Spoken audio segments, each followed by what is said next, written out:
Ok, là nous venons de lancer le système. Comme on peut constater, le système est déjà fonctionnel, en train d'injecter. Il faut couper la sortie de la maison. Oui, le premier là et le deuxième. Ok. On peut constater que là, on a déjà lancé le système. On va passer à la phase des tests des différentes lignes PV. On va allumer le premier.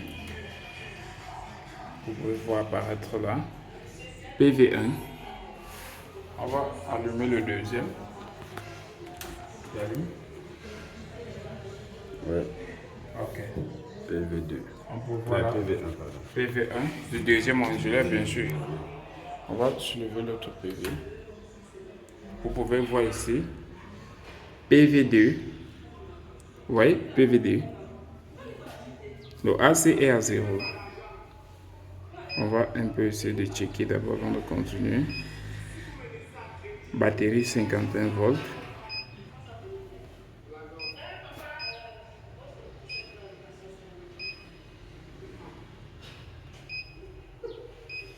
Ok, batterie se charge à 31 volts environ. Le premier PV produit environ 500 watts.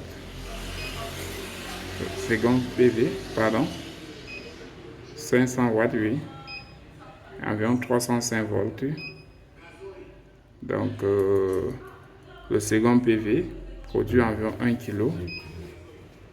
Là, c'est normal que ça produise 500 watts parce qu'on n'a pas encore augmenté le courant de charge de l'onduleur.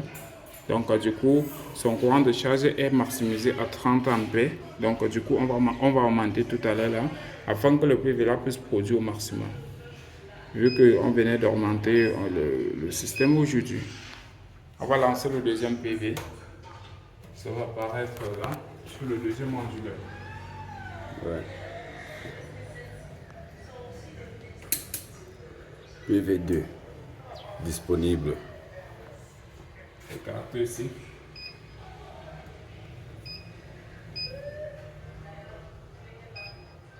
Attention, PV1 220 volts. 700 watts pour PV1. PV2 296 volts avec 1 kg. Voilà. Ok, nous allons passer à la configuration de l'onduleur. Tout à l'heure, là, on va éteindre le système et faire la configuration. Moi, je conseille toujours de configurer son système solaire quand tout est éteint. Donc, quand l'onduleur est éteint d'ailleurs, je vous conseille toujours, surtout, pour éviter certaines choses, c'est préférable. Voilà.